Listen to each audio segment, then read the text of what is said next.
నమస్తే, welcome to our channel. TDP అధినేత చంద్రబాబు, ఆయన తనయుడు లోకేష్, జనసేన నేత పవన్ కళ్యాణ్ పై అనుచిత వ్యాఖ్యలు చేశారన్న కేసులో అరెస్ట్ అయిన వైసీపీ నేత, సినీ నటుడు పోసాని కృష్ణమురళికి అన్నమయ్య జిల్లా రైల్వే కోడూరు కోర్టు 14 రోజుల రిమాండ్ విధించింది. గురువారం రాత్రి 9:30 గంటల నుంచి ఇవాళ ఉదయం 5 గంటల వరకు ఇరు పక్షాల మధ్య సుదీర్ఘంగా వాదనలు కొనసాగాయి. పోసాని తరపున పొన్నవోలు సుధాకర్ రెడ్డి వాదనలు వినిపించారు. బిఎన్ఎస్ చట్టం ప్రకారం పోసానికి 41A నోటీసులు ఇచ్చి బెయిల్ ఇవ్వాలని పొన్నవోలు కోర్టును కోరారు. అందుకు నిరాకరించిన మేజిస్ట్రేట్ 14 రోజుల వరకు రిమాండ్ విధిస్తూ ఆదేశాలు జారీ చేసింది. దీంతో పోసాని మార్చి 12 వరకు రిమాండ్ లో ఉండనున్నారు. పోసాని కృష్ణమురళిని కడప కేంద్ర కారాగారానికి తరలించే అవకాశం ఉంది. అన్నమయ్య జిల్లా ఓబులవారిపల్లె మండలం కోర్లకుంట మాజీ సర్పంచ్, జనసేన నేత జోగినేని మణి ఈ నెల 24న పోసానిపై పోలీసులకు ఫిర్యాదు చేశారు. దీంతో పోసానిపై 196, 353, 111 రెడ్ విత్ 35 సెక్షన్ల కింద పోలీసులు కేసు నమోదు చేశారు. అనంతరం హైదరాబాద్ రాయదుర్గంలోని మై హోమ్ బూజాలోని పోసాని నివాసానికి వెళ్లిన పోలీసులు ఈ నెల 26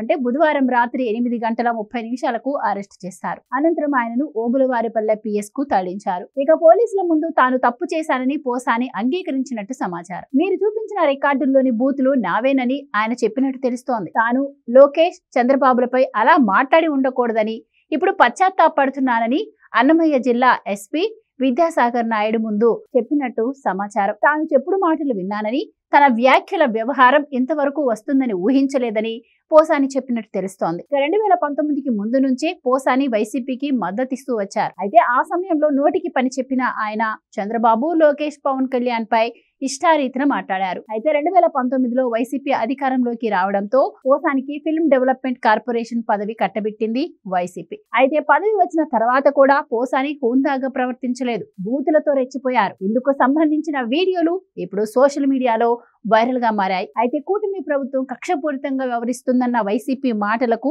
ఈ వీడియోలను చూపిస్తున్నారు కూటమి నేతలు. చెప్పలేని రీతిలో పోసాని మాట్లాడిన మాటలను వైసీపీ సమర్థిస్తుందా అని ఎదురు ప్రశ్న వేయడంతో ఫ్యాన్ పార్టీ నేతల నోటి నుంచి మాటలు రావటం లేదు.